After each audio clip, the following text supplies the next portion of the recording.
Knowing how to do a wig catapults you into a different level of makeup artist. You can work in a theater, you can do a lot more special effects type of work, and the more skills you have, the more money you can potentially make. If you know how to do a wig, you're also learning the basic skills of doing bald caps. So let's move forward and I can show you a couple of tips and tricks on how to apply a wig. Applying a wig is actually really easy. You just need a wig cap, bobby pins, hair pins, a comb to separate the hair, to part the hair if that's what you need. A wide tooth comb would be awesome too.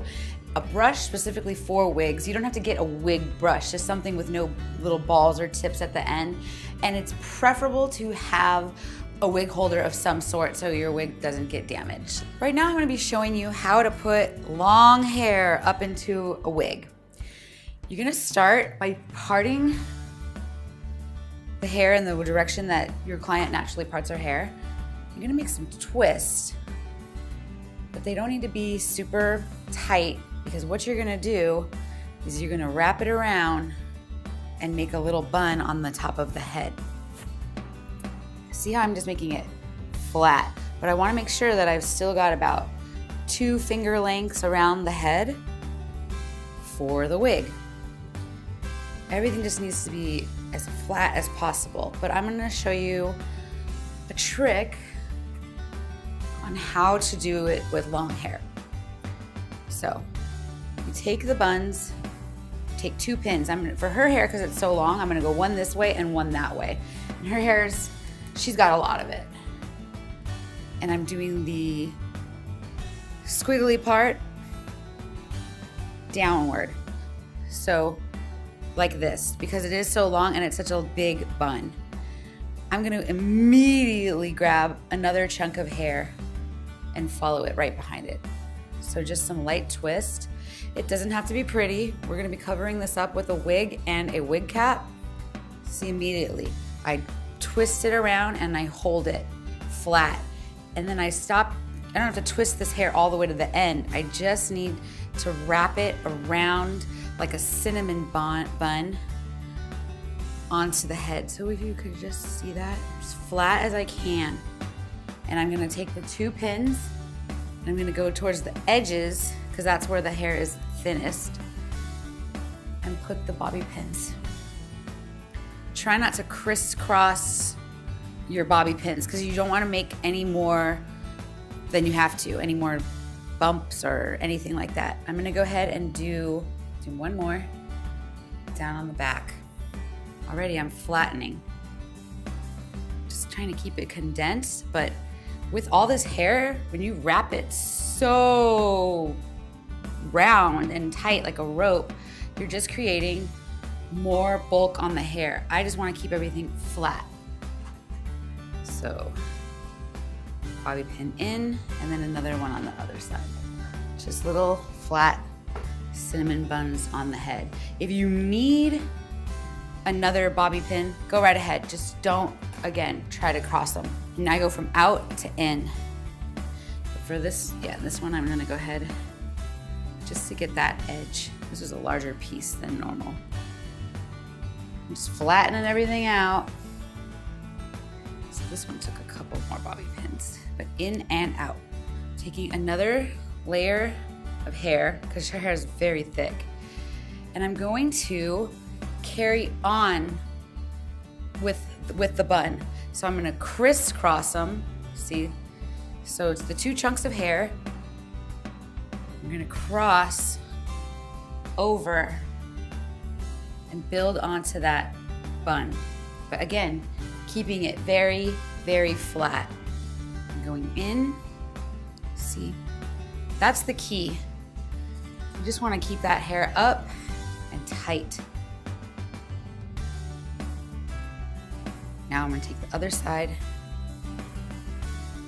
And I'm gonna go the other direction, kind of filling in the gaps. So now for this side, we're gonna go ahead and twist it. Already, I'm gonna smooth that out. Doesn't even matter if this part's twisted anymore. It just matters that everything is flat to the head, but keeping the 2 finger lengths in between. A lot of people find it very intimidating to put long, thick hair into a wig cap, and I can understand that. But you can see this process and this method is so fast. I remember before I learned this method, trying to keep doing all of these buns round and round. They look like Pinhead from Phantasm, I don't know, Google it. And time consuming. But this is a super fast way to do it. Just keeping it flat, keeping everything flat.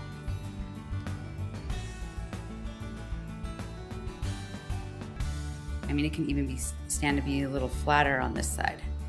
And on this side, and at the nape of the neck, I'm gonna go ahead and cross up and back around.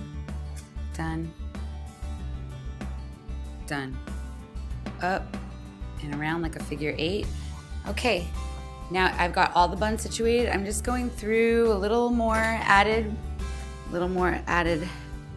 measure. Okay, I'm gonna go ahead and have you turn around. So you can see we've already done the 1920s makeup on her. I'm pulling out a wig cap and I'm gonna go ahead and bring it all the way around her head. Will you do me a favor and put your fingers right here, like above your eyebrows, like little bunny ears, like this. Perfect. That's the technical term for it. And grab that. Grab it and hold it. And I'm just wrapping it around the wig cap. Let go. And I'm bringing it to the brow line and getting all the little extra flyaways in there. Still keeping it over the ears because I just want to make sure everything is neat and tucked and up and in. But you saw how fast that was, and her hair is really long and really thick. Still a little bumpy. I'm just gonna take my fingers and smooch it out a little bit. And now, very carefully, because we have these amazing faux eyebrows on her face, and I'm gonna pull it up. Still a little hair peeking out. And I'm gonna take it so it's just like a little 2 fingers around, but I'm gonna take a different type of pin, like a hairpin, and I'm gonna go ahead and go up and in, away from her scalp, because that'll hurt. Pin that sucker down. And then with the cap, take more pins like this, and I'm just gonna go ahead and all around the head, all around the head. But normally those types of pins, they pierce it. They'll pierce the inside and then it'll really grip. So you'll go up and you'll pierce it in. You'll go up and you'll pierce it in, turning it. Next, I'm gonna go ahead and take our 1920s wig. I haven't brushed it out, so I'm gonna go ahead and brush it out for you guys to show you. This is a wig brush. It has very little, like no pins or balls on it, so it's not going to pull at the hair and brush out the wig before I go ahead and put it on. So I'm just gonna brush it out. And of course you could pre-style it, but this is exactly how it looked fresh out of our bag. So go ahead, Madison, turn around so they could see your beautiful shining face. Okay.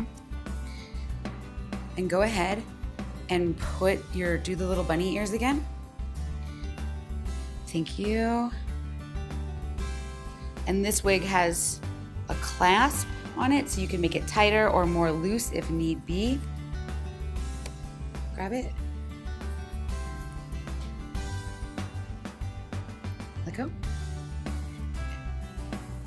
And let's go ahead and just adjust it to make it look legit. Pull it a little more back on her head. And then to fasten it, I'm gonna go ahead and you can either take more of those hairpins or bobby pins, because this is what we have to work with.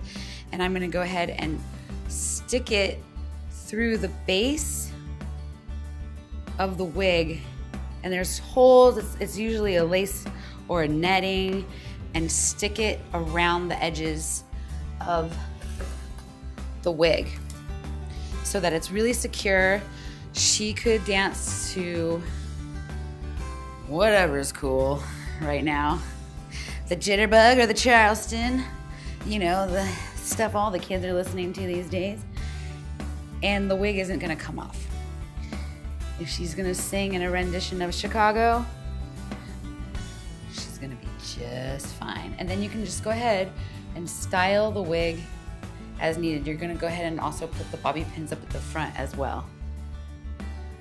When putting long hair in a wig, it's all about keeping it flat and fast. So you saw how I just wrapped those little Cinnabons around, kept them flat, pinned them down as much as I can, and that wig cap helps you immensely to keep the look not bulky and to put such a tiny little wig on such a long amount of hair.